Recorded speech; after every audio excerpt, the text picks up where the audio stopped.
Bonjour à tous, heureux de vous retrouver, je suis Guillaume Limbert et aujourd'hui, encore une fois, on va parler de performance et de longévité.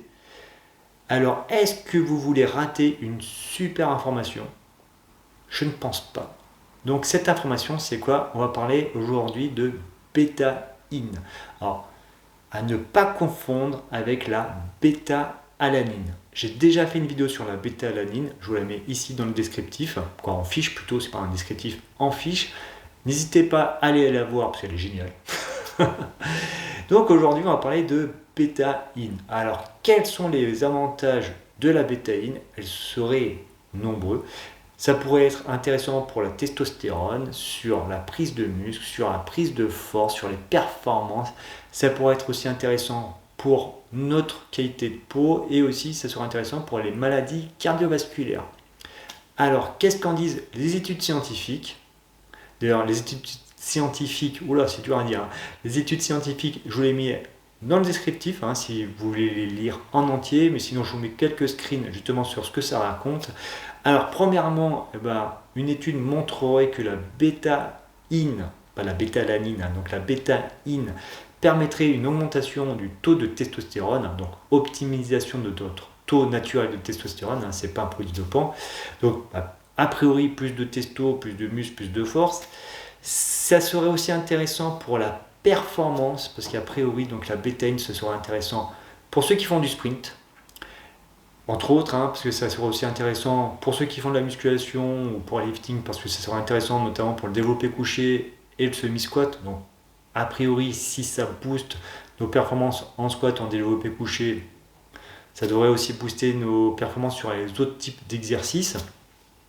Et aussi, je vous mets aussi pareil un screen, comme quoi la bêta-in serait intéressant, aurait un potentiel en tout cas pour contrer, en tout cas limiter les risques de maladies cardiovasculaires. Bref, donc pas mal de bienfaits.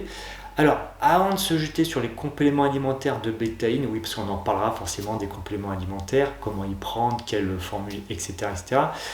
Est-ce que vous en avez besoin? Parce que où est-ce qu'on trouve la bêta-in dans l'alimentation? Donc, on en trouve principalement, on va dire plutôt l'aliment qui en contient le plus, attention, c'est la betterave. D'ailleurs, on verra que c'est important justement que ça cet ingrédient, la fameuse betterave.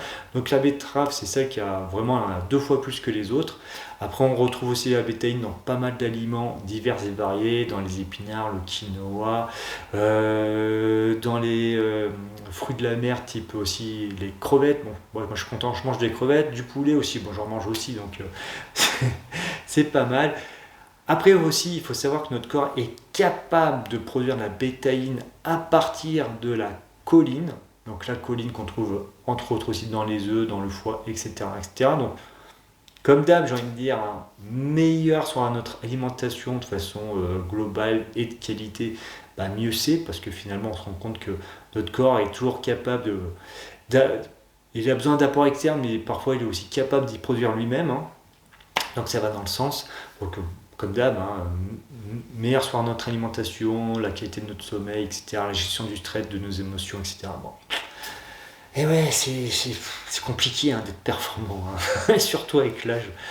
Alors, et vous dites, peut-être parce que vous mangez bien et vous êtes quand même curieux d'essayer la bêta-in, ou vous dites, je suis pas convaincu que j'ai le bon apport.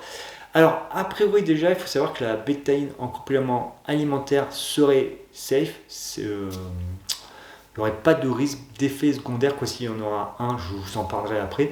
Après, si vous avez des problèmes de santé ou si vous prenez des traitements médicaux, faites appel à votre médecin, parce que je ne suis pas médecin, je ne peux pas vous dire, mais a priori, pour ceux qui n'ont pas de problème de santé, pas de souci avec la bêta-in, si on la prend bien. Alors, concernant les formules de bêta-in, il y en a une qui a le vent en poupe en ce moment. Alors il faut savoir que cette bêta-in, elle a 3 noms différents. Juste ça. Alors vous pouvez trouver, c'est la même formule, mais elle a 3 noms. Donc, premier nom, c'est bêta-in naturel. En fait, naturel dans le sens que c'est fait justement avec la fameuse betterave. Ou sinon, elle peut être appelée aussi triméthylglycine. Ou enfin, dernière version pour toujours la même bêta-in, ça serait la bêta-in anhydre naturel. Voilà, donc comme ça vous savez tout, si vous êtes là, ah est-ce que c'est la bonne, bah ouais, elle peut avoir 3 noms. Donc si vous tombez sur une étiquette, pardon, où c'est marqué bétail naturel et c'est écrit triméthylglycine, c'est bon, c'est la même, c'est la bonne formule. Après il y a d'autres formules, mais a priori ça serait quand même la plus intéressante pour les sportifs. Alors bien sûr après il y a la composition, mais regardez qu'il y a qu'elle soit la plus pure possible, hein, sans OGM, sans édulcorant, colorant ou je ne sais quoi. Hein. Donc regardez vraiment la qualité globale du produit. Pareil, moi je vous conseille plutôt la poudre, hein, comme ça on évite d'ingérer des capsules. Après, au niveau de la façon d'y prendre, généralement pour les sportifs, si vous voulez améliorer vos performances sportives, ce qui est intéressant, c'est d'y prendre environ 1 heure avant le sport et environ 2 grammes, 2,5 grammes.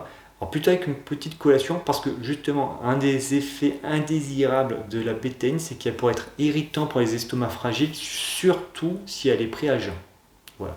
Donc si vous avez un estomac un peu fragile, prenez-la avec une petite collation, il ne devrait pas y avoir de problème. Après bien sûr comme d'habitude vous pouvez très bien augmenter progressivement les dosages, vous commencez par 1 gramme et vous passez ensuite à 2 grammes, 2,5 grammes approximativement. Il y en a aussi qui conseillent d'y fractionner. Bon, a priori, il n'y a pas vraiment de preuve qu'elle soit plus intéressant d'y fractionner, mais bon, on peut très bien. Hein. Mais bon, le plus simple, c'est, comme je vous dis, 2,5 grammes 1 heure avant l'effort. Après, il faut aussi savoir qu'on peut trouver de la bétaïne dans les pré-workouts. Il y a pas mal de pré-workouts justement qui combinent entre autres bêta-alanine et bêta-ine, plus la créatine, le caféine, etc. Après, si vous voulez vraiment vous rendre compte si la bétaïne fonctionne sur vous, moi j'ai envie de vous dire, prenez que de la bétaïne pure, parce que après si vous prenez un mélange, c'est sûr que ça va marcher, il y a tellement d'ingrédients dedans, mais est-ce que ça sera vraiment la bétaïne? Difficile à dire. Donc voilà, je suis revenu sur un format un peu plus classique de vidéo, hein. J'espère que ça vous a plu. N'hésitez pas, comme d'habitude, à partager vos propres expériences si vous avez essayé la bétaïne, quelle est la formule que vous avez essayé, est-ce que vous êtes plutôt parti sur la bétaïne naturelle ou plutôt l'autre formule assez connue, c'est la HCL, et moi je vous dis à très vite.